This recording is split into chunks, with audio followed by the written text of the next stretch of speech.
जिज्ञासु मित्रों, बहुत बहुत अभिनंदन है आपका दिव्य सृजन में। प्रत्येक दिवस की भांति आज भी हम यहाँ पर लाइव चर्चा का कार्यक्रम शुरू कर रहे हैं और आज का जो विषय है योग सूत्र पे आधारित चर्चा हम शुरू करेंगे। इसके रचयिता थे महर्षि पतंजलि। सर्वप्रथम उन्हीं को नमस्कार करते हुए, उनकी स्तुति करते हुए इस चर्चा को शुरू करते हैं।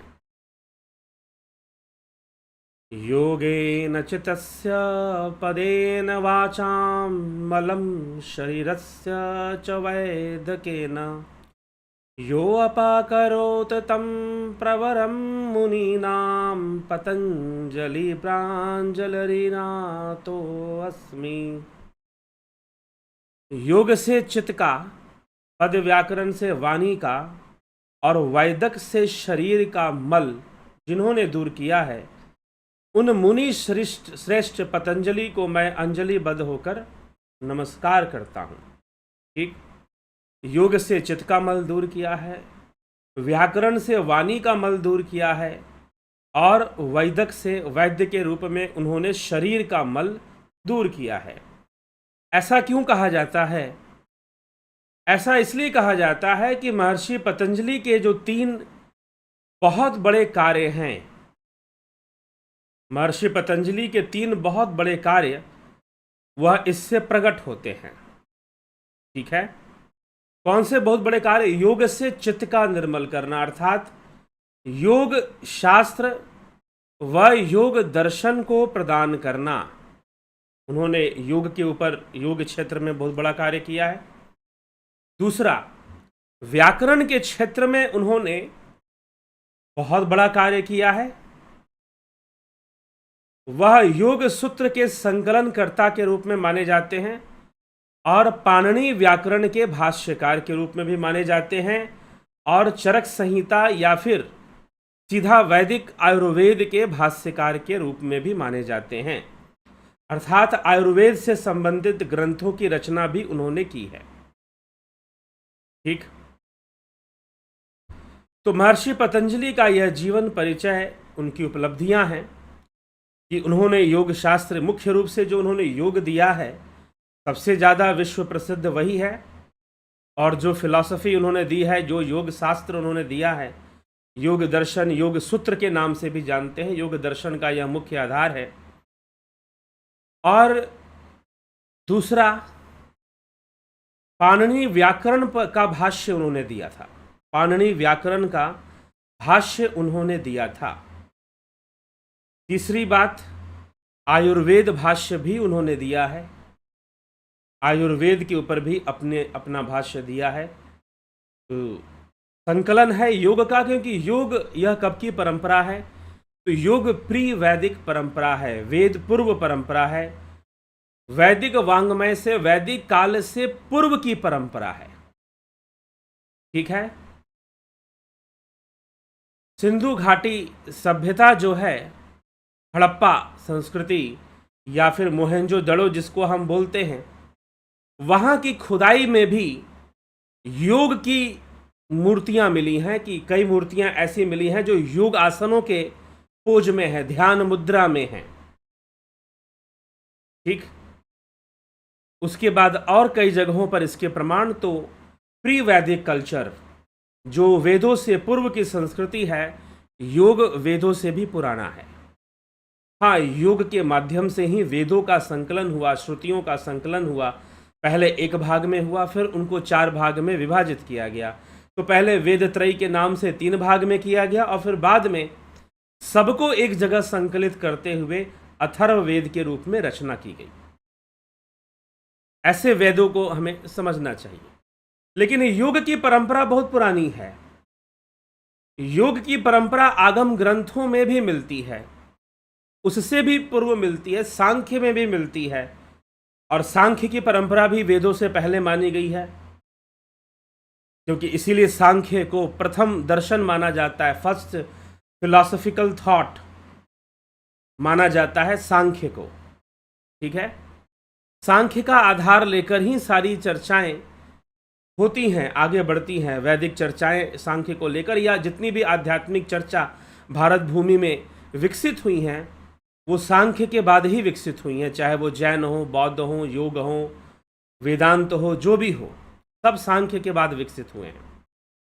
तो प्री वैदिक कल्चर में भी योग के प्रमाण मिलते हैं, आगम ग्रंथों में भी। आगम ग्रंथों में कई तंत्र के ग्रंथ हैं, जैसे कि विज्ञान भैरव तंत्र है, रुद्रयामल तंत्र भी कहते हैं उसको, और भी कई तंत्र है। ठीक, उन सब के अंदर भी योग की चर्चा हमें प्राप्त होती है। तो महर्षि पतंजलि ने सर्वप्रथम योग को एक संकलित कर योग के जो मूल सिद्धांत हैं, योग का जो मूल सिद्धांत है, उसको सूत्र के माध्यम से उनकी स्वयं की रचना है। इसीलिए ये पीछे के शास्त्रों से लिया तो गया है, लेकिन पीछे के शास्त्रों या उनकी कॉपी नहीं की गई है। ये महर्षि पतंजलि ने खुद ही योग को समझते हुए, इसलिए ये उनकी एक अनोखी रचना है ये। और उसके बाद जो योग परंपरा आगे बढ़ती है वो लगभग इसका आधार लेके बढ़ती है।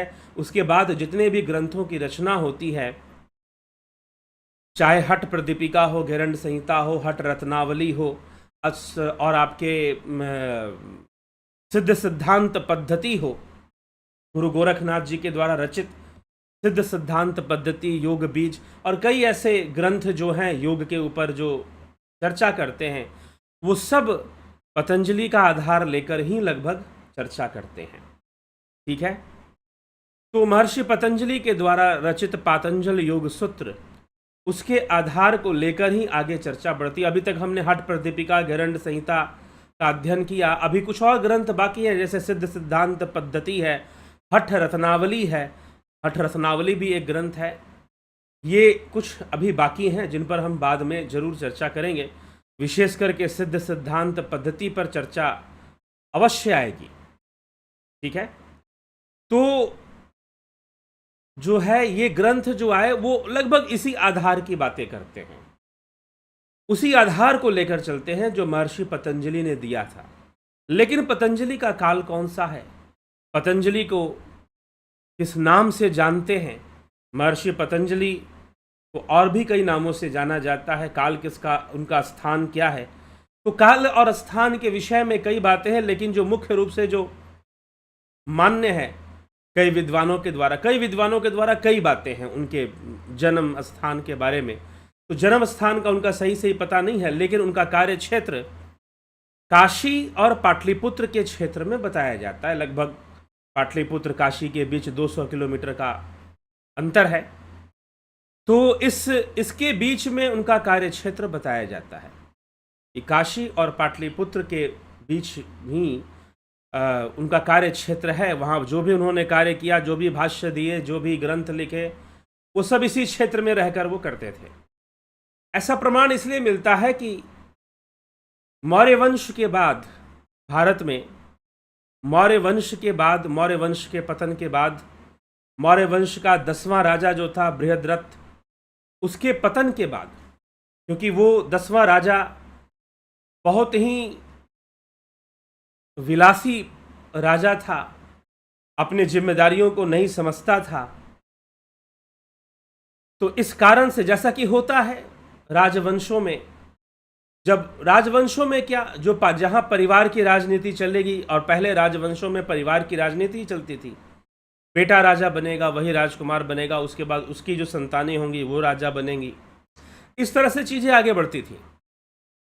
तो उसी श्रृंखला में जो 10वां राजा था मौर्य वंश का, वो बहुत ही विलासी, अय्याशी और अधर्मी टाइप का व्यक्ति, हमेशा तमस प्रधान व्यक्ति था, प्रमाद में जीवन व्यतीत करने वाला। तो इस प्रकार से राजसत्ता उससे संभल नहीं रही थी, और जो विदेशी शत्रु थे वो आंख गड़ाए खड़े थे कि कैसे हम राजा की कमजोरियों का फ़ायदा उठाएं, उसकी विलासितापूर्ण जीवन जीने के तरीके का फ़ायदा उठाकर उसके राज्य पर हड़प ले। तो उस समय बृहद्रथ का एक सेनापति पुष्यमित्र पुष्यमित्र शुंग, जो कि मौर्य वंशीय बृहद्रथ का सेनापति था, वो महर्षि पतंजलि का शिष्य था। उसकी शिक्षा दीक्षा महर्षि पतंजलि के आश्रम में हुई थी और तब उसने पाटलिपुत्र की इस गद्दी से बृहद्रथ को हटाकर स्वयं राजा वहाँ पर बनता है। वहाँ के जो अमात्य समाज थे वो पुष्यमित्र शुंग को राजा के रूप में स्वीकार करते हैं और उसका राज्याभिषेक जब होता है तो उसका राज्याभिषेक करने के लिए स्वयं महर्षि पतंजलि वहाँ उपस्थित होते हैं। तो ऐसी कथा आती है महर्षि पतंजलि के विषय में। दूसरी भी कई कथाएं आती हैं। तो महर्षि पतंजलि ने पुष्यमित्र शुंग का राज्याभिषेक किया था, ऐसा वर्णन मिलता है। तो यह घटना लगभग ईसा पूर्व 200 ईस्वी की है, ईसा से पहले 200 वर्ष पहले। तो लगभग यह काल मौर्यों का काल था और लगभग कुछ समय पहले ही बुद्ध काल भी था। बुद्ध का भी समय था, महावीर का भी समय था। उसी काल में लगभग समकालीन थे पतंजलि। पतंजलि की उम्र भी बहुत बताई जाती है, तो इस कारण से भी उनके जन्म का निश्चय नहीं होता, लेकिन उनको शेषावतार के रूप में जाना जाता है। एक नाम उनका शेषावतार भी है, इसलिए उनकी जो मूर्ति है वो कुछ इस प्रकार से निर्मित होती है। उनकी जो मूर्ति है वो कुछ इस प्रकार से बनाई जाती है और उनके माथे पर शेषनाग का फन होता है। महर्षि पतंजलि कुछ इस प्रकार से उनको बताई जाती है। इनकी ज़्यादातर जो मूर्तियाँ, वैसे चलो कई जगह पर लोग लगाते हैं दाढ़ी बाल के साथ, लेकिन इनकी मूर्तियों में कई जगह पर दाढ़ी बाल नहीं मिलता है। एक देवता के रूप में इनकी मूर्ति ज़्यादातर प्राप्त होती है। ऋषियों के समान बहुत इस तरह से साधुओं के समान उतना नहीं मिलता है, लेकिन ये ऋषि थे। और कुछ और एक और मान्यता के साथ अनुसार इनका जन्म कश्मीर में हुआ था। नागू संप्रदाय में इनका जन्म हुआ था। नाग ऋषि थे ये। वैसे तो नाग राजवंश हुआ है पहले की, एक जिसमें बिंबिसार हुए थे, जो कि भगवान बुद्ध के, महात्मा बुद्ध के शिष्य भी थे बिंबिसार। ठीक, तो नागू वंश में इनका, नागू साधु के रूप में भी इनको माना जाता है। कश्मीर से संबंध बताया जाता है, ऐसा भी है एक विचारधारा। कुछ बहुत कम विद्वानों की या फिर बहुत कम लोगों की विचारधारा यह भी है कि पतंजलि जो थे दक्षिणी भारत के महाराष्ट्र, आज वर्तमान में महाराष्ट्र कर्नाटक के जो बॉर्डर का एरिया है वहाँ से थे। ठीक है, वहाँ से भी इनका संबंध बताया जाता है। कुछ ही बहुत है, लेकिन जो ऐतिहासिक प्रमाण जो हमें साक्ष्य रूप में प्राप्त होता है वो यह कि उन्होंने पुष्यमित्र शुंग का राज्याभिषेक किया था और पुष्यमित्र शुंग के राज्यसभा में राजगुरु के रूप में वह प्रतिष्ठित भी थे। यद्यपि वो वहाँ पर क्या रहेंगे राजगुरु के रूप में, वो तो गुरु थे स्वयं राजा के ही, तो लेकिन राजगुरु के रूप में उनका सम्मान किया गया था पुष्यमित्र शुंग के साम्राज्य में। ठीक है, पुष्यमित्र शुंग का फिर अग्निमित्र पुत्र हुआ था। इसके ऊपर कालिदास जी ने बहुत बड़ा साहित्य रचना, बहुत बड़ा उपन्यास लिखा है। ठीक है, अग्निमित्र की प्रेम कहानी के ऊपर। तो उज्जैन की राजकुमारी और अग्निमित्र के प्रेम कहानी पर एक बहुत बड़े उपन्यास मिलता है आपको, मुझे पूरा नाम ध्यान नहीं आ रहा है उस उपन्यास का, कालिदास जी की रचना है, संस्कृत में है। तो इस प्रकार से ये पुष्यमित्र शुंग का जो वंश है वो ऐतिहासिक रूप से प्रमाणिक है। तो वह समय निश्चय ही, और पाटलिपुत्र का क्षेत्र, वर्तमान पटना जिसको हम कहते हैं, और काशी का क्षेत्र, यह महर्षि पतंजलि का कार्य क्षेत्र निश्चय रूप से माना जाता है। ठीक है, तो पतंजलि ने योग सूत्र संकलित किया। योग की जो परिभाषाएं हैं, योग शब्द का अर्थ है, यह इतिहास की थोड़ी थोड़ी जानकारी आपको रखनी चाहिए, खासकर विद्यार्थियों को, कि महर्षि पतंजलि के बारे में क्या क्या बातें लिखी गई हैं। योग परंपरा की जब हम बात करते हैं तो कुछ लोगों ने, कुछ विद्यार्थी टाइप के लोग ही हैं जिन्होंने प्रश्न किया है कि योग परंपरा के बारे में कोई वीडियो बना दीजिए जिससे ये पता चले कि योग सिद्धांत की परंपरा में कौन कौन सी परंपरा। तो योग की बहुत पुरानी भाई श्रीमद् भगवद गीता, महर्षि पतंजलि से भी पूर्व जो योग शास्त्र है वो श्रीमद् भगवद गीता है। श्रीमद् भगवद गीता को योग शास्त्र माना गया है, ब्रह्म विद्या माना गया है। ठीक है, तो बिना भगवद गीता की चर्चा के योग की चर्चा वैसे भी पूर्ण नहीं होती। और बहुत सामंजस्य है पतंजलि योग सूत्र और श्रीमद् भगवद गीता के बीच में। बहुत सारी बातें समानता है, बहुत सारी बातें एक जैसी आपको मिल जाती हैं योग सूत्र और श्रीमद् भगवद गीता के बीच में, यह भी पाया जाता है साथ में। और योग परंपरा में बहुत सारी चीज़ें हैं, योग सिद्धांत में भी बहुत सारी चीज़ें, बहुत सारे योगियों के नाम आते हैं। योग से संबंधित जो जनरल नॉलेज की जहाँ तक बात आती है उसके ऊपर हम कभी अलग से वीडियो, जिसमें योग सिद्धांत, योग का उद्भव, योग का उद्देश्य, योग का वर्तमान उद्देश्य, योग की वर्तमान में, ये सब हम एक अलग से, स्पेशली एग्जाम्स में ऐसे क्वेश्चंस बहुत ज़्यादा पूछे जाते हैं। ठीक है, जो कि जनरल नॉलेज की तरह होते हैं। एक तो योग का जो जनरल नॉलेज है वो आपको कभी और वीडियो में मैं दे दूंगा, लेकिन अभी हम योग सूत्र पर ही कार्य कर रहे हैं तो उसी पर विशेष रूप से ध्यान देंगे। तो युग शब्द की उत्पत्ति जो हुई है वो युज धातु से हुई है। युज धातु का अर्थ होता है समाधि। युजीर से भी मानते हैं जिसका अर्थ योग ही होता है, और युज का अर्थ संयम भी होता है। संयम और समाधि, ये दो अर्थ युज शब्द का होता है। तो युज शब्द का मतलब है, एक और अर्थ, सामान्य और व्यवहारिक अर्थ क्या है? सामान्य और व्यवहारिक अर्थ युज का है जुड़ना। योग हम कहते हैं कि 2 और 2 का योग होता है 4, तो जुड़ना। इसी प्रकार से जब हम भक्ति का अर्थ लेते हैं तो भक्ति का अर्थ,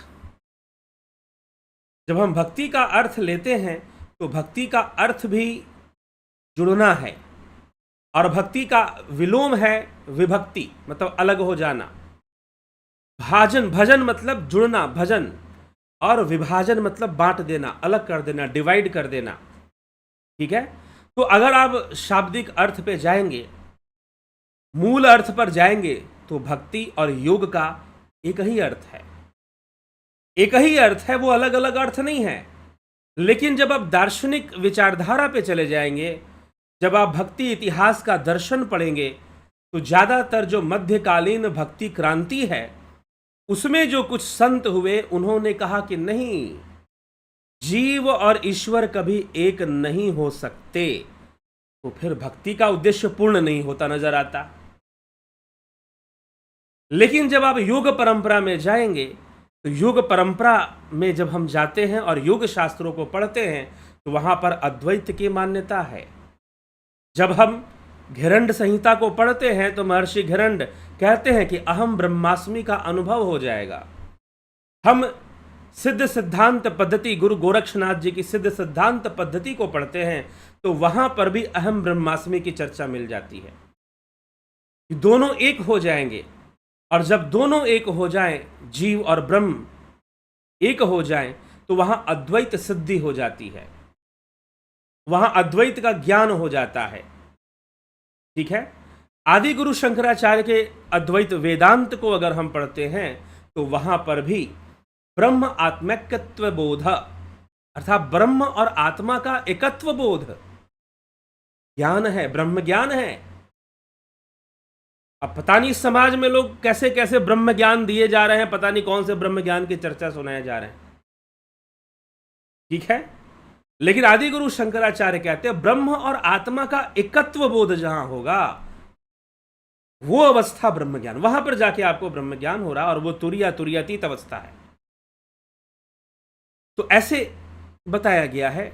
इसी प्रकार से गोरक्ष सिद्धांत में भी गुरु गोरखनाथ जी के द्वारा भी यही बात बताई गई है।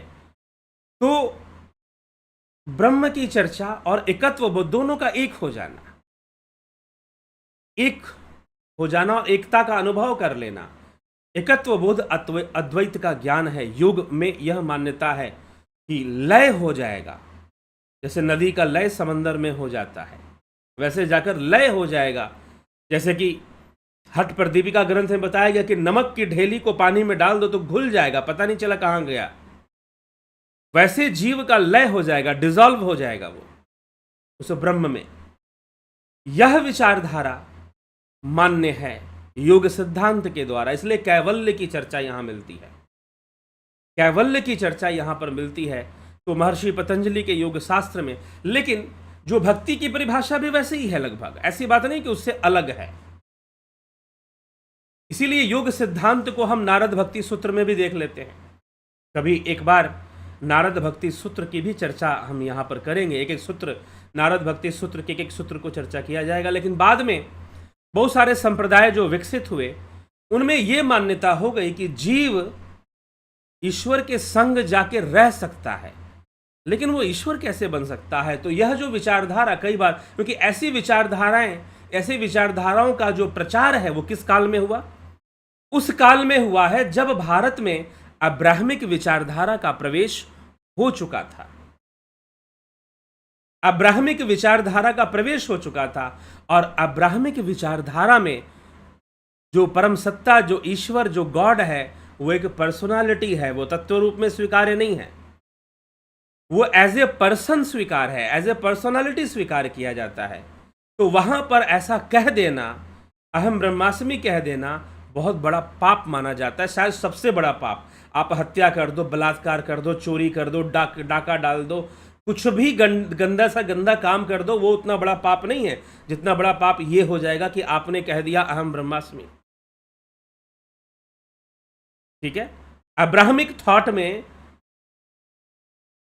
यह सबसे बड़ी विचारधारा मानी जाती है कि भाई आप ऐसा नहीं कह सकते कि आप ईश्वर हो गए या आप ब्रह्म हो गए। हाँ, आप बहुत खुश हो जाएगा ईश्वर आपसे, तो आपको अपना दास बना के रख लेगा, जैसे जय विजय को रख लिया था भगवान विष्णु ने। ठीक है, तो कभी ऐसा भी लगता है कि यह कहने वाले कहीं ना कहीं ऐसी विचारधारा से प्रभावित तो नहीं थे, लगता है। मैं यह नहीं कहता कि थे, लेकिन लगता है, क्योंकि वो बहुत कड़ाई के साथ मानते हैं कि जीव कभी ईश्वर नहीं होगा। वो उसमें वो भी कहीं ना कहीं व्यक्तित्व दे रहे हैं, फिर ईश्वर को पर्सनालिटी दे रहे हैं, उसे तत्व रूप में स्वीकार नहीं कर रहे हैं। तो यह बात भी फिर आ जाती है। ठीक है, तो यह भी बात फिर देखने को फिर मिलती है। तो इसीलिए, लेकिन जो योग है, योग का मानना है कि लय हो जाएगा और जीव और ब्रह्म एक हो जाएंगे। तो योग का मतलब है जुड़ना, लेकिन भक्ति का अर्थ भी जुड़ना है। भक्ति का भी शाब्दिक अर्थ जुड़ना भी है। लेकिन भक्ति, मध्यकालीन भक्ति क्रांति में जो विचारधारा विकसित हुई, उसमें जुड़ने वाली कोई बात नहीं है। उसमें अंततः यही माना गया है कि नहीं जी, अलग अलग रहेंगे, जुड़ेंगे तो नहीं, अलग अलग रहेंगे, जुड़ने की तो बात ही मत करो, पाप लग जाएगा अगर हम जुड़ने की बात करेंगे। तो अगर भक्त सोचने लगे कि वो भगवान बन जाएगा, तो भगवान की भक्ति ही नहीं करेगा कभी, उसके अंदर अहंकार आ जाएगा, वो भगवान का सम्मान भी नहीं करेगा। फिर ऐसी तरह की बातें होनी शुरू हो जाती है और यहीं से अंधविश्वास का दौर शुरू हो जाता है, यहीं से डिपेंडेंसी का दौर शुरू हो जाता है, पूरी तरह से निर्भर जो। और यही चीज, यही विचारधारा ने ईसाइयत में इतनी ज्यादा फैल गई कि अंधकार युग आ गया यूरोप के अंदर। अंधकार युग को ले आया इस विचारधारा ने, जिसको गॉड डिपेंडेंसी बोलते हैं। एज ए पर्सनालिटी गॉड को एक्सेप्ट कर कर उस पर डिपेंड हो जाना कि वो कर रहा है ना, सब तो वही कर रहा है, हमें कुछ करने की जरूरत नहीं है। अगर कुछ हमारे साथ किसी ने गलत भी कर दिया तो उसकी इच्छा थी तभी गलत कर दिया। इस तरह की परिभाषाएं देनी शुरू कर दी जाती हैं और उसके नाम पर शोषण का बहुत बड़ा एक साम्राज्य विकसित हो जाता है, जहाँ पर बहुत भारी शोषण होता है। और तब धीरे धीरे वहाँ पर नवजागरण होता है, बहुत सारे विचारक आते हैं, कार्ल मार्क्स जैसे विचारक आते हैं, हीगल जैसे विचारक, बहुत सारे वैज्ञानिक जो इसका विरोध करना शुरू कर देते हैं। तो ऐसे पाश्चात्य घटनाओं में ये चीज़ आता है। तो वहाँ पर यह कभी मान्य नहीं हो सकता कि एक जो सोल है, जो जीवात्मा है, वो कभी गॉड बन जाएगा, नहीं, वो हमेशा अलग रहेगा उससे, उसका अस्तित्व। ऐसे ही जीव और परमात्मा अलग है, यह मान्यता है। लेकिन योग में, योग शास्त्र की यह मान्यता नहीं है। यह मान्यता नहीं है, आपका लय होगा और पर्सनालिटी के रूप में एक्सेप्टेंस नहीं है। तत्व ज्ञान, सांख्य दर्शन का प्रारंभ क्या है? तत्व ज्ञान है। तो योग वास्तव में सांख्य का क्रियात्मक पक्ष माना जाता है। पतंजलि योग सूत्र सांख्य का क्रियात्मक पक्ष, प्रयोगात्मक पक्ष, प्रैक्टिकल इंप्लीकेशन, साइकोलॉजिकल इंप्लीकेशन भी इसको कहते हैं और प्रैक्टिकल भी कहते हैं। पाश्चात्य दार्शनिकों के द्वारा, जो वेस्टर्न फिलोसोफर हैं, जो बहुत बड़े वेस्टर्न फिलोसोफर्स हैं, उनके द्वारा योग शास्त्र को इंडियन साइकोलॉजी के रूप में एक्सेप्ट किया जाता है, इंडियन साइकोलॉजी या बेसिक साइकोलॉजी के रूप में भी एक्सेप्ट किया जाता है। इसमें बहुत सूक्ष्म बातें हैं, मन को लेकर, चित्त को लेकर, विचारों को लेकर, वृत्तियों को लेकर, ठीक है। इसको समझाने की कोशिश की गई है और बड़ी सूक्ष्मता से की गई है। तो एक एक जो सूत्र है वो बहुत भारी है। योग सूत्र का एक एक सूत्र अपने आप में बहुत वजनदार होता है, मतलब कई कॉन्सेप्ट्स को लेकर रखता है, कई रहस्यों को लेकर रखता है, तो इसलिए बहुत महत्वपूर्ण हो जाता है। दूसरी बात, परीक्षा के दृष्टिकोण से बताएं तो सबसे महत्वपूर्ण है, यदि जो लोग योग के ऊपर नेट JRF की परीक्षाएं देते हैं और लेक्चरशिप के लिए जो परीक्षाएं होती हैं, और जो योगा टीचर वगैरह, योगा थेरापिस्ट वगैरह का जो परीक्षाएं देते हैं, उन सब के लिए भी योग से संबंधित जितने भी आप कोर्सेज करते हैं, परीक्षाएं देते हैं, उन सब में सबसे ज़्यादा जो प्रश्न बनाए जाते हैं, जो सबसे ज़्यादा प्रश्न पूछा जाता है, वो योग सूत्र पे होता है। पतंजलि योग सूत्र पे आधारित सबसे अधिक प्रश्न पूछे जाते हैं। तो यह उस दृष्टिकोण से सबसे महत्वपूर्ण ग्रंथ है, इसलिए इसके हम एक एक सूत्र पे चर्चा करेंगे। कुछ बातों को अध्ययन के दृष्टिकोण से भी हम समझेंगे और अध्ययन के जो प्रश्न पूछे जाते हैं उसके दृष्टिकोण से भी, और सिद्धांतों को भी हम इसमें समझने का प्रयास करेंगे। तो योग सूत्र में 4 अध्याय हैं, समाधिपाद, साधनपाद, विभूतिपाद और कैवल्यपाद। तो समाधिपाद में 51 सूत्र हैं, 51 सूत्र हैं। ये सब नोट कर ले जिनको परीक्षाएं देनी होती। साधनपाद में 55 सूत्र हैं, विभूतिपाद में भी 55 सूत्र हैं, और कैवल्यपाद में 34, 34, 51, 55, 55 और 34। पहले अध्याय समाधिपाद में 51, दूसरे अध्याय साधनपाद में 55, विभूतिपाद में तीसरा अध्याय है ये, तो उसमें 55, 2 बीच के अध्यायों में बराबर के सूत्र हैं 55, 55, और लास्ट वाले अध्याय में 34, 34 सूत्र हैं। टोटल है 195, 195। कुल सूत्रों की संख्या इसमें है 195। तो प्रथम अध्याय, प्रथम पाद, अध्यायों का नाम पाद है, तो समाधिपाद। जो समाधिपाद है, इसमें समाधि की चर्चा है, इसमें चित्त के वृत्तियों की चर्चा है और गंभीर चर्चा है, अभ्यास वैराग्य की चर्चा है, ईश्वर प्रणिधान की चर्चा है। एक और मैं आपको बात बता दूं कि सांख्य का आधार लेकर ही योग सूत्र की चर्चा होती है। वैसे सांख्य का आधार लेकर अद्वैत वेदांत की भी चर्चा होती है, सांख्य का आधार लेकर बौद्ध दर्शन, जैन दर्शन की भी चर्चा मिल जाती है। तो फिलॉसफी की क्लास भी जल्द शुरू होने वाली है। जो लोग गंभीरता से कुछ जानना चाहते हैं उनके लिए जल्दी ही उस पर सूचना आपको मिलेगी। तो चर्चा होती है इस पर भी। और सांख्य और योग एक ही विषय से संबंधित 2 दर्शन हैं, एक ही मंच पर हैं ये, एक ही आधार लेकर, सांख्य का आधार लेकर ही योग चलता है। जैसे मीमांसा का आधार लेकर वेदांत को माना गया है, न्याय का आधार लेकर वैशेषिक को माना गया है। तो आधार के रूप में यहाँ सांख्य दर्शन है, सांख्य शास्त्र है, और उसका आधार लेकर ही योग सूत्र में फिर चर्चा चलती है। प्रकृति पुरुष की चर्चा है, लेकिन अंतर है। अंतर क्या है कि सांख्य में 25 तत्व हैं, सांख्य में 25 तत्व हैं, और महर्षि पतंजलि के योग सूत्र में, यद्यपि पतंजलि ऐसा कुछ वर्णन तो नहीं करते हैं, लेकिन विद्वानों के अनुसार 26 तत्व माने गए हैं। ईश्वर को 26 तत्व माना गया है, लेकिन फिर भी ईश्वर की जो विचारधारा योग सूत्र में है वो बाकी ईश्वरीय ग्रंथों या वेदांत ग्रंथों के समान नहीं है। कई लोग बड़े शान से कहते हैं कि नहीं, ईश्वर की चर्चा पतंजलि ने भी की है। ईश्वर की चर्चा पतंजलि ने की है, लेकिन ईश्वर को लक्ष्य तो नहीं बताया ना जीवन का, एक साधन के रूप में माना है। ईश्वर को एक साधन के रूप में, लक्ष्य नहीं है। लक्ष्य तो कैवल्य है, लक्ष्य तो स्वरूप है, स्वरूप की उपलब्धि जीवन का लक्ष्य है, ना कि ईश्वर की प्राप्ति जीवन का लक्ष्य है। लेकिन फिर भी ईश्वर को माना है, तो ईश्वर, कुछ विद्वान इसको 26वां तत्व मानते हैं, और पतंजलि के योग सूत्र में 26 तत्वों की चर्चा भी विद्वानों के द्वारा मानी जाती है।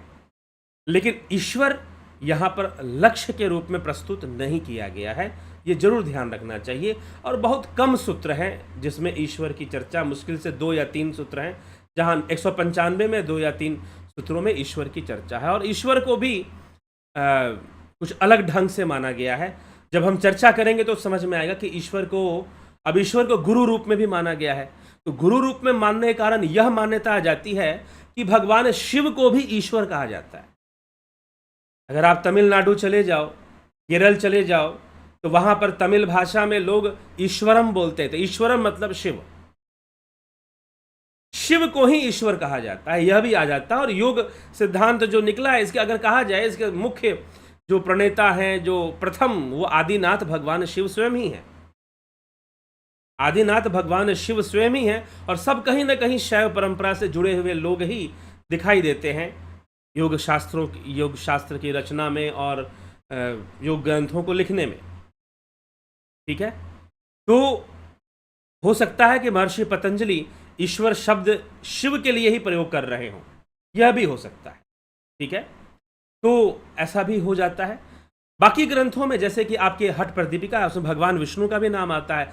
हिरण्य संहिता में भी भगवान विष्णु का नाम आता है कि उनसे प्रार्थना। लेकिन महर्षि पतंजलि के योग सूत्र में किसी देवी देवता या किसी भगवान ईश्वर का कोई नाम आपको नहीं मिलता है। बस ईश्वर शब्द का प्रयोग 3 सूत्रों में मिलता है, और वो भी ईश्वर को लक्ष्य रूप में नहीं माना गया है। ये भी एक छोटी सी विशेषता है जिस पर हमें ध्यान देना चाहिए। ठीक है, अब हम चलते हैं प्रथम सूत्र के ऊपर, जिसकी आज हमारा विषय है योग अथ अनुशासनम। योग क्या है? अनुशासन का विषय है। ठीक है, अथ योगानुशासनम, इसका अर्थ क्या होता है? इसका अर्थ वैसे तो इस प्रथम सूत्र को आप कह सकते हैं, अरे भाई योग की शुरुआत कर रहे हैं, योग के नियमों को बताना शुरू कर रहे हैं, आप ऐसे इसका अर्थ निकाल सकते हैं। इसलिए उन्होंने लिखा कि अथ योग अनुशासनम। लेकिन इस प्रथम सूत्र में ही बहुत सारी बातें हैं। क्यों बातें हैं? जब हम कंपेयर करेंगे, जैसे कि मीमांसा सूत्र है, ब्रह्म सूत्र है, अथातो ब्रह्म जिज्ञासा लिखा गया है। अथातो ब्रह्म जिज्ञासा अर्थात कि ब्रह्म जिज्ञासा की पूर्ति हेतु ग्रंथ का प्रारंभ किया गया है। मीमांसा सूत्र को हम पढ़ते हैं तो अथातो धर्म जिज्ञासा अर्थात धर्म की जानकारी अब देनी शुरू की जा रही है। तो मीमांसा कर्म सिद्धांत को देता है, तो वास्तव में वो धर्म को बताता है। ठीक है, जो भी कर्म आप करते हैं वो सब आपके धर्म के रूप में प्रस्तुत होता है। और ब्रह्म की चर्चा ब्रह्मसूत्र में है, तो ब्रह्म जिज्ञासा। लेकिन यहां पर जिज्ञासा वाली बात नहीं है, यहां पर कहा जाता है अथ योगानुशासनम। योग के अनुशासन, अनुशासन कहने का मतलब क्या है? अनुशासन कहने का मतलब है नियम, जानकारी के साथ नियम। लेकिन वो नियम तर्कपूर्ण ढंग से समझाया जा रहा है, ना कि रैंडमली नियम थोपा जा रहा है। तो कई बार हम अनुशासन का जो ट्रांसलेशन करेंगे डिसिप्लिन, जैसे स्कूल में आप पढ़ाई करते हो तो आपको टीचर बोलेगा कि अनुशासन में रहो, तो अनुशासन, वो स्कूल के नियमों को अनुशासन कह देते हैं। जी नहीं, अनुशासन का मतलब स्कूल के नियम नहीं हो सकते, डिसिप्लिन नहीं हो सकता। अनुशासन का मतलब हो सकता है सेल्फ डिसिप्लिन। सेल्फ डिसिप्लिन का मतलब क्या होता है? अनुशासन। अनुशासन जो आप अपने ऊपर लागू करेंगे, कोई दूसरा व्यक्ति आपके ऊपर लागू नहीं करेगा, आप अपने ऊपर लागू करेंगे, अपनी समझ से करेंगे। और योग दर्शन जो है, योग शास्त्र जो है महर्षि पतंजलि का, वो उस समझ को विकसित करने का काम कर रहा है, आपके अंदर एक अंडरस्टैंडिंग को डेवलप कर रहा है। इसलिए जो सही से योग शास्त्र को समझ लेते हैं, जान लेते हैं, ये इतना क्रांतिकारी ग्रंथ है कि जो इसको सही से पढ़ लेगा उसकी दुनिया बदल जाएगी। जो इसको समझ लेगा उसके लिए दुनिया बदल जाएगी, पूरी जिंदगी बदल जाएगी, पूरी दुनिया बदल जाएगी। दुनिया को किसी और दृष्टि से देखने लगेगा वो, और शायद ज़्यादा सही दृष्टि से देखेगा, ज़्यादा एक्यूरेट समझेगा, ज़्यादा एक्यूरेट देखेगा वो। तो उसके जो देखने का तरीका है संसार को और समझने की जो चीज़ें हैं, उसमें बहुत बड़ा बदलाव आना शुरू हो जाएगा। इसलिए इसको साइकोलॉजिकली इसका इंपॉर्टेंस बहुत ज़्यादा है। ठीक ना, साइकोलॉजिकली इसका इम्पोर्टेंस बहुत ज़्यादा हो जाता है, मनोविज्ञान के क्षेत्र में इसका बहुत महत्व हो जाता है।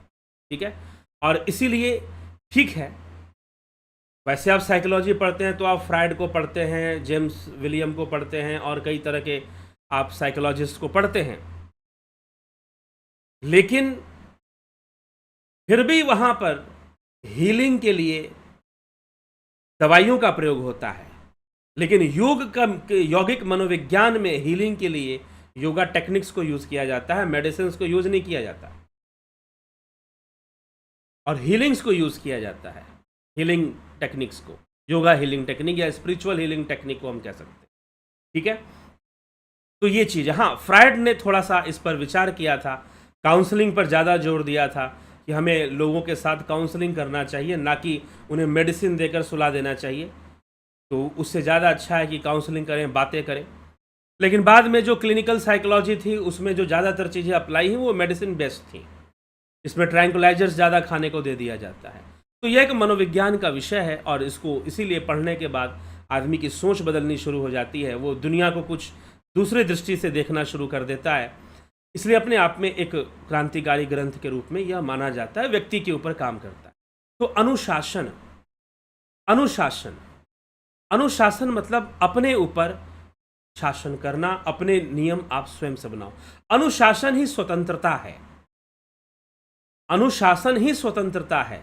और सारे ग्रंथ, चाहे वो घिरण्य संहिता हो, चाहे वो हठ प्रदीपिका हो, वो भी अनुशासन की बात करते हैं। ठीक है, वो नियम बता रहे कि मिताहार होना चाहिए, ये होना चाहिए, लेकिन अंत में स्वात्माराम जी, योगी स्वात्माराम बोल देते हैं हठ प्रदीपिका में कि नहीं, योगी कोई भी आसन करना है, योगी के अपने शरीर के अनुसार, अपनी अवस्थाओं के अनुसार उसे ज्ञान होना चाहिए कि कब सही समय, क्या गलत है, और अपने वो खुद किस स्थिति में है, ये सारा देखते हुए उसे योगासन वगैरह करना चाहिए, उसे अपनी साधनाओं को विकसित करना चाहिए, वैसा तैयारी उसे करनी चाहिए।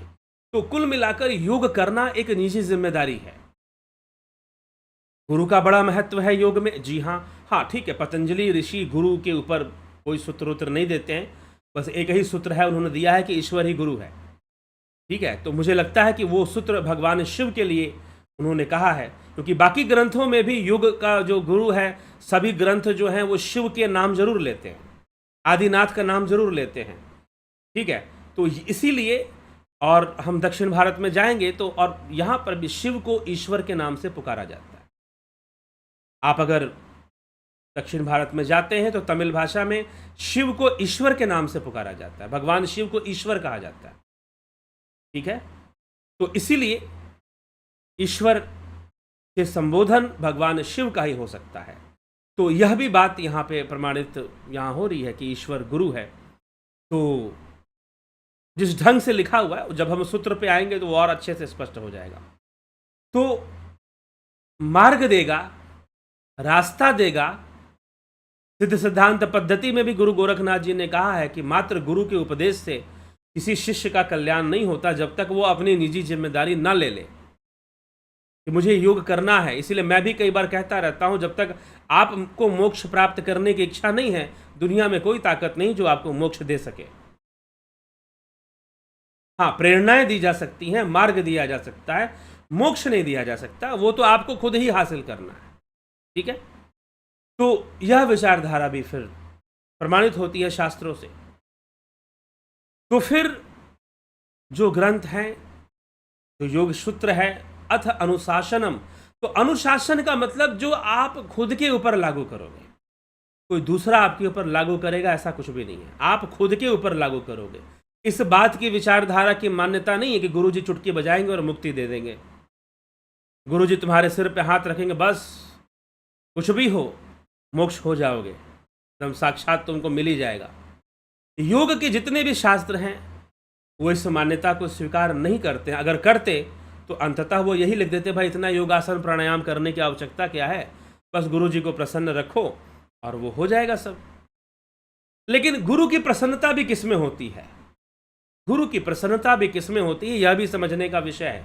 अगर गुरु की प्रसन्नता का विषय है, महत्वपूर्ण विषय है, तो बिल्कुल महत्वपूर्ण विषय है। शिव संहिता में भी, सिद्ध सिद्धांत पद्धति में भी गुरु की प्रसन्नता महत्वपूर्ण रखती है, लेकिन गुरु की प्रसन्नता किस विषय में होती है, यह जानना जरूरी है। गुरु को अच्छा मिठाई खिला दोगे, गुरु के नाम का डंका पूरी दुनिया में बजा दोगे, तब क्या? आजकल गुरु जी लोग अपने चेलों को ज़्यादातर यही शिक्षा देते हैं कि खूब प्रचार करो मेरे नाम का और तुम्हारा कल्याण हो जाएगा, उनकी कृपा। और वो पूरा माहौल वैसा बनाया जाता है कि वैसा ही माहौल चलना शुरू हो जाता है, और जो साधना होनी चाहिए वो माहौल फिर कहीं और चला जाता है। ऐसा भी देखने में आता है। सीधी सी बात है, किसी शिक्षक को कब प्रसन्नता होगी? अगर कोई गणित के शिक्षक हैं और वो गणित पढ़ाते हैं, तो किस शिष्य से प्रसन्न होगे? जो अच्छे से पढ़ेगा। अब वो गुरु जी के घर मिठाई लेकर जाएगा कि नहीं जाएगा, कपड़े लेकर जाएगा कि नहीं जाएगा, दान दक्षिणा देगा कि नहीं देगा, बहुत ज़्यादा भरेगा कि नहीं भरेगा। हाँ ठीक है, गुरु जी पढ़ा रहे हैं तो अपना फीस तो लेते ही हैं वो, ठीक है। और पहले जो गुरु थे आश्रमों में दान दक्षिणा भी उनको मिलती थी, राजाओं के माध्यम से, बहुत बड़े व्यापारियों के माध्यम से भी मिलती थी। तो ये सब होता था वहाँ पर, लेकिन गुरुदेव उसी शिष्य से प्रसन्न होते हैं जो शिष्य उनकी बताई हुई विद्या का, शिक्षा को ईमानदारी से ग्रहण करता है और उसका अनुसरण करता है। दान दक्षिणा वो कितना देगा? कपड़े और वस्त्र और मिठाइयाँ और अन्न कितना देगा, कितना दान लाकर करेगा, वो अपनी जगह पर है। लेकिन जिस शिष्य ने गुरु की दी हुई विद्या और शिक्षा को सही से ग्रहण किया और उस मार्ग पर चला, उससे वो सबसे ज़्यादा प्रसन्न हो जाया करते थे, सबसे ज़्यादा वो प्रसन्न हुआ करते थे। और जो शिष्य इस रहस्य को जानता है, जो वास्तव में जानता है कि गुरु तत्व क्या है और गुरु की प्रसन्नता वास्तव में किसकी है, किसमें है, उसको कभी कोई संशय नहीं रहता अपने मार्ग में। वो दिखावे के लिए नहीं रहता कि भाई मुझे दिखना चाहिए, क्योंकि आजकल लेबल से लोग भक्त मानते हैं ना, तो वो इस बात की चिंता नहीं करता। वो भाई ठीक है, मुझको अपनी साधना करनी है, उस साधना मार्ग पर विकसित होना है, वो इस जिम्मेदारी को समझता है। तो अनुशासन का मतलब कि आपको निजी जिम्मेदारी लेनी पड़ेगी अपने कल्याण की, तभी जाकर कोई गुरु आपके काम का है, कोई विद्या आपके काम की है, कोई तरीका आपके काम का है। अगर आप अपनी निजी जिम्मेदारी नहीं लेते और अपना अनुशासन स्वयं विकसित नहीं करते, तो आपको योग मार्ग में सफलता संभव नहीं है। योग मार्ग में आपके लिए सफलता संभव फिर नहीं है। इसलिए अनुशासनम अथ योग अनुशासनम, अब योग के अनुशासन को बताना शुरू किया जा रहा है। यही प्रथम सूत्र का रहस्य है, अनुशासन का यही रहस्य है, ठीक। तो अथ योग अनुशासनम, तो योग का अनुशासन बताना शुरू किया जा रहा है। आप इसे ध्यान से सुनिए। योग रहस्य को प्रकट किया जा रहा है, और योग रहस्य में चित्त का रहस्य, वृत्तियों का रहस्य, क्लेशों का रहस्य, अष्टांग योग, विभूतियां, सिद्धियां, अष्ट सिद्धियां, ठीक है। दुख क्या है, दुख क्या है, यहां पर जाकर दुख के विषय में जब महर्षि पतंजलि बोलते हैं तो बिल्कुल बुद्ध के आर्य सत्य के समान ही दुख का वर्णन यहां पर मिलता है। उस पर भी हम चर्चा करेंगे कि दुख क्या है, दुख का निवारण क्या है, दुख का कारण क्या है और दुख का निवारण क्या है, और कैसे दुख दूर होगा, कौन से उपाय से दुख दूर होगा, इसकी भी चर्चा महर्षि पतंजलि करते हैं।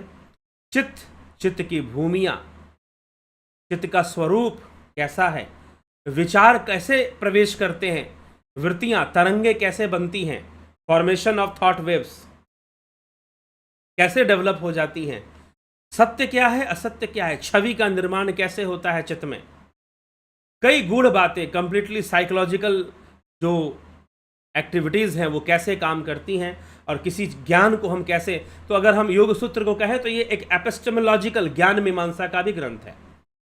तो ज्ञान मीमांसा इस विषय को समझाती है, ज्ञान की प्राप्ति कैसे हो रही है, तो हम संसार की अनुभूति कैसे कैसे कर रहे हैं। एपिस्टेमोलॉजिकल, इसका एपिस्टेमोलॉजी इसका बहुत स्ट्रांग है, और इसका जो मेटाफिजिक्स है वो सांख्य दर्शन वाला ही मेटाफिजिक्स है। लगभग पुरुष प्रकृति का ही आधार लेकर सारी बातें की जाती हैं, ठीक है। तो यह है, और यह अनुशासन का विषय है, योग अनुशासन का विषय है। अनुशासन के द्वारा ही योग मार्ग में विकसित हो पाना संभव है। और जो साधक इधर उधर भटक जाते हैं या भ्रमित हो जाते हैं, जो अपने लक्ष्य पर केंद्रित नहीं होते हैं, भले वो कितने भी बड़े भक्त कहलाते हो कुछ लोगों के बीच में अंधभक्त के रूप में, ठीक है, तो वो होगा, लेकिन जो निजी जिम्मेदारी लेता है और साधना करना उसकी निजी जिम्मेदारी है, उस जिम्मेदारी को वो समझता है, तो वो निश्चय ही बन जाता है। अब वो चाहे जैसा भी हो, राजा भर्तृहरि, राजा ययाति, जो कि भोगों में लिप्त हुए, भोग में अपने जीवन को बहुत लिप्त रखा इन्होंने, और संसार की हर भोग की सीमा को ये छू गए और सब कुछ छोड़ योग मार्ग पर चले गए। अपनी निजी जिम्मेदारी उनको समझ में आ गई और उन्हें समझ में आ गया, उन्हें बस स्वतंत्रता चाहिए थी, मुक्ति चाहिए थी। भोग, सारे भोग भोग कर देख लिए, उन्हें मुक्ति ना मिली, वो योग के मार्ग पर चल पड़े। उन्हें आनंद ना मिला, योग के मार्ग पर चल पड़े और योगी बन गए, योगी बन गए। ठीक है, तो यह सारा विषय है। तो मन, चित्त, बुद्धि, अहंकार, मन के क्लेश, चित्त की वृत्तियां, यही सब योग सूत्र में है। तो हम कल से प्रारंभ करेंगे। और अनुशासन हमें खुद जानना चाहिए, आत्मज्ञान का विषय है। योग क्या है? आत्मज्ञान का विषय, इससे आत्मज्ञान होता है। आप स्वयं के बारे में बहुत सारी चीजें जानते हैं। जब आप योग सूत्र का अध्ययन स्वाध्याय है, क्यों स्वाध्याय है? क्योंकि जब आप इसका अध्ययन करते हैं तो आप अपने ऊपर चले जाएंगे, अपने आप। ये ऐसा ग्रंथ है कि आपको अपने ऊपर ले जाएगा कि भाई अपने बारे में सोचो, थिंक अबाउट योर सेल्फ। ये ऐसी चीज है कि आपको अपने ऊपर सोचने के लिए विवश कर देगा। ठीक है, आप खुद के बारे में ही सोचना शुरू कर देंगे। तो ये चीज है, तो ये आपको अपने बारे में सोचने पर विवश कर देता है। तो ये आत्मज्ञान आपको अपनी जानकारी देता है, ये किसी दूसरी चीज की जानकारी नहीं देता। ठीक है ना, ये आपको अपनी जानकारी देता है कि स्वयं को जानो। तो इसलिए ये आत्मज्ञान देने वाला भी ग्रंथ माना जाता है। तो इसलिए बहुत महत्वपूर्ण है और बहुत गंभीरता से ग्रहण करने योग्य है, सुनने योग्य है। तो निश्चय ही उम्मीद है कि आप गंभीरता से ग्रहण करेंगे। और कम्युनिटी पोस्ट में इससे संबंधित प्रश्न भी हम पूछते रहेंगे। ठीक है, और आप इसका लाभ उठाते रहें। जो लोग परीक्षाओं की तैयारी करते हैं वो भी सुनते रहें, और जो सामान्य जन हैं वो अपने जीवन लाभ उठाएं। जीवन में निश्चय ही आपके लिए बहुत ही लाभकारी होगा, इसको सुनना बहुत लाभकारी होगा। ठीक, तो चलिए इसी के साथ मैं आज के विचारों को विराम दूंगा। और सूचना ये है कि एक दिन और है, 22 तारीख, कल तक आप ध्यान योग का कोर्स ज्वाइन कर सकते हो। ठीक है, starting from 20 September, duration 1 month, online meditation course, guided meditation, transcendental meditation, spiritual healing, Jupiter और सन मेंबरशिप आप ज्वाइन कर सकते हैं। जो जुपिटर ज्वाइन करेंगे वो तीनों क्रियाएं, guided meditation, transcendental meditation, spiritual healing, ये तीनों क्रियाएं जो हैं उनको मिलेंगी, तीनों कोर्स मिलेगा। जो सन ज्वाइन करेंगे उनको गाइडेड मेडिटेशन और ट्रांसेंडेंटल मेडिटेशन। जो गाइडेड मेडिटेशन है वो हठ योग पे आधारित है, जो ट्रांसेंडेंटल मेडिटेशन है वह राजयोग पे आधारित है। तो ये सन मेंबरशिप को 2 ही मिलेंगी, और स्पिरिचुअल हीलिंग टेक्निक्स जो हैं वो जुपिटर ज्वाइन करने वालों को भी दी जाएंगी।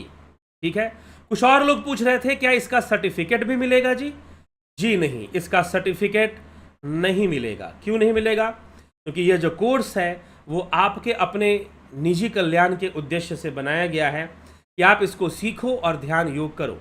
अभी हम आपको इतना सीख कर या उतना करके हम जो है आपको यह नहीं इस चीज का आपको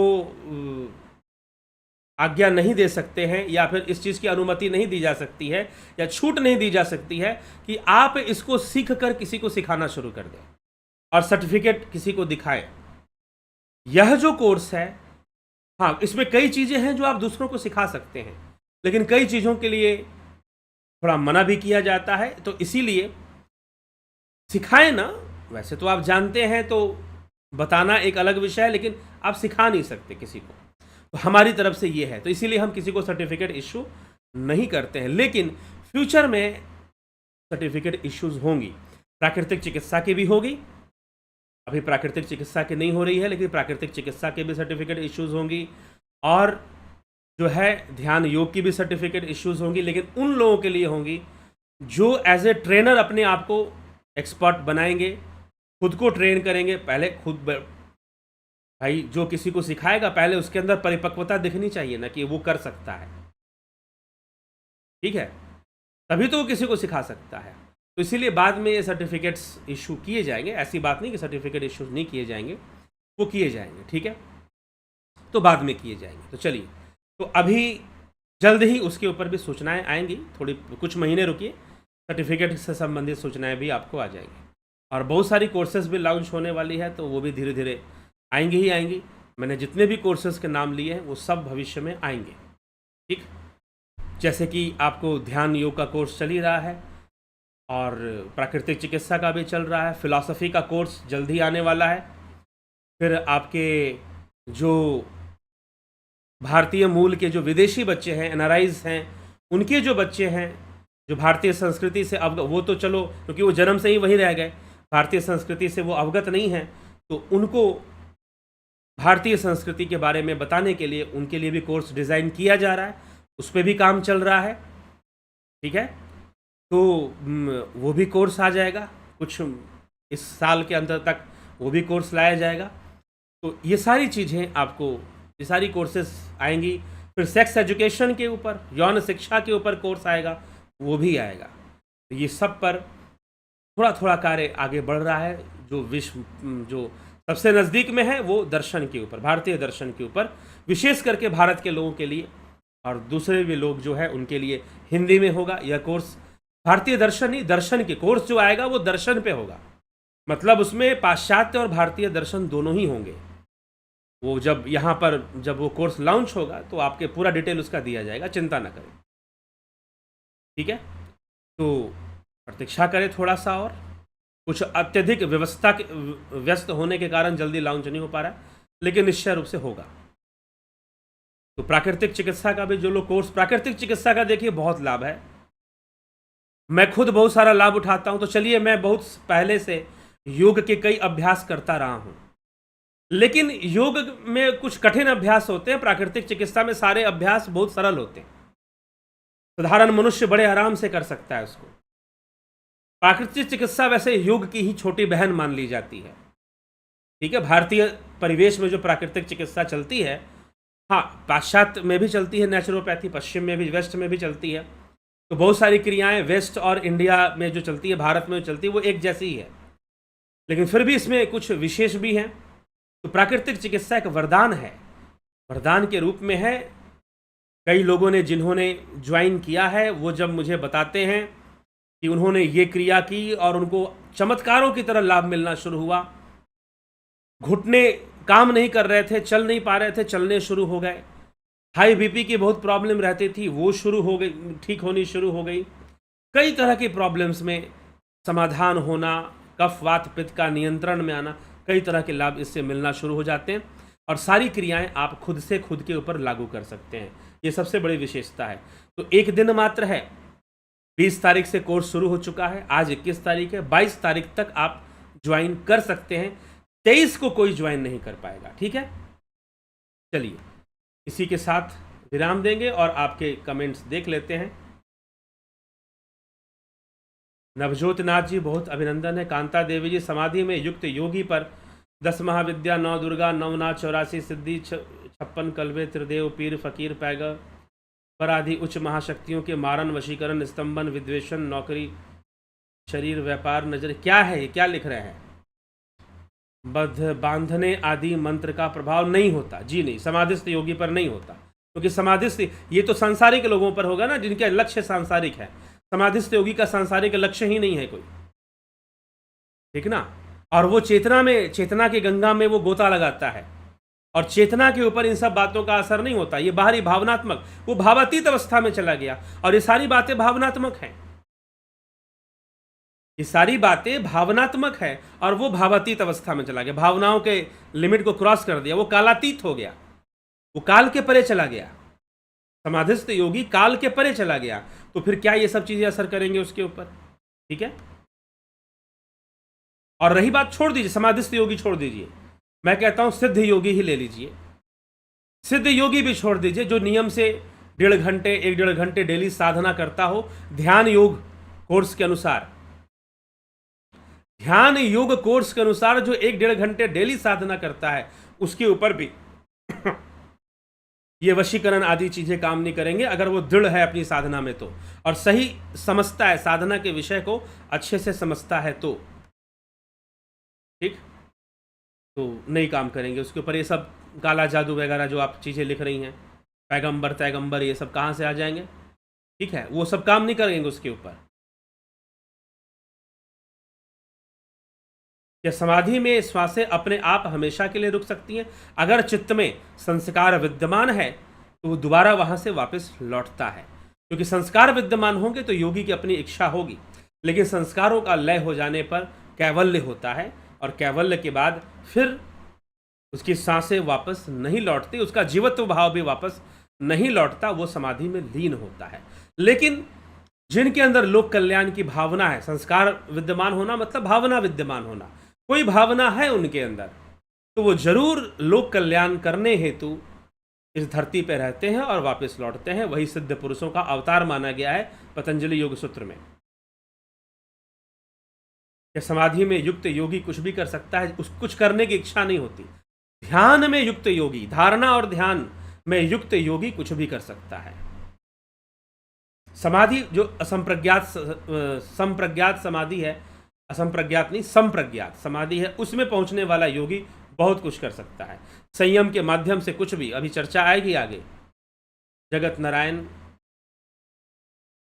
लखिंद्र राम जी, नवजोत नाथ जी, अमन कक्कर, विक्रम सिंह, राम रमेश यादव, रूपलाल विश्वकर्मा, राजू पाल, घनश्याम सरोदे, सविता नायक, अवनी प्रधान, सुहास राणे, स्मिता सावंत, सुजाता देसाई, सृजनी महंता, कन्हाई कुमार, उषा श्रीवास्तव, विनीता अग्रवाल जी, रतन सिंह जी, पंकज सोनी, विंदेश्वरी मिश्रा,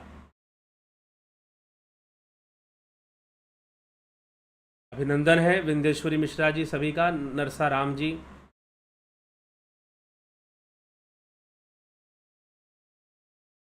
विनोद के सूद, राम गोपाल जांगीर, शिवम भट्ट, माधुरी कोले, आशा रानी, प्रियमवदा गुप्ता, मनीष जादव जी, कमलेश खैरनर जी,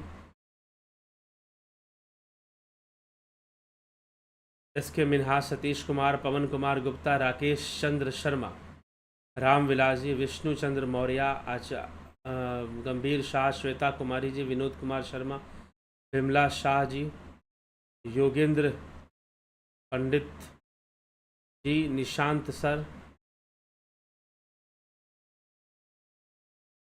समाधि में स्थित योगी मंत्र का जाप नहीं करता है।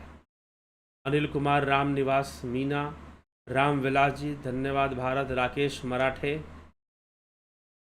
अशोक कुमार, श्वेता राय सिन्हा जी, बहुत बहुत अभिनंदन है। सरोज कृष्णानी, हरिदमन सिंह, बीकू कुशाड़िया, संतोष गुप्ता, उत्कर्ष तिवारी, कामटेकर कुमार, विजय बाला, भरत छबलानी, अवधेश कुमार जी, दिनेश भाई, ब्रह्मा जी, हीरा लाल यादव जी, एके त्यागी, ज्योति दत्ता जी, ज्योति दत्ता, रविशंकर चौहान, शिखर शर्मा, बलवंत सिंह गोहिल, अर्जन भाई चौहान, पांडुरंग वराले, जी कुंवर जी, चंद्रेश्वर पांडे, जलाराम रायका, जस्ट प्रोग्रामिंग। ठीक है, बहुत बहुत अभिनंदन है आप सभी का। जुड़े रहें, बने रहें, लाभ उठाते रहें और शेयर भी किया करें। वीडियोस को शेयर किया करें अलग अलग व्हाट्सएप ग्रुप में, फेसबुक ग्रुप में, जहाँ पर भी आप हैं जरूर वीडियोस को शेयर किया करें। इससे योग का ही प्रचार होगा, इससे आप लाभान्वित होते हैं तो समाज भी लाभान्वित होगा। बहुत बहुत आभार आप सभी का। इसी के साथ विराम देते हैं। कल फिर मिलते हैं 9 बजे लाइव चर्चा में योग सूत्र के अगले विषय पर।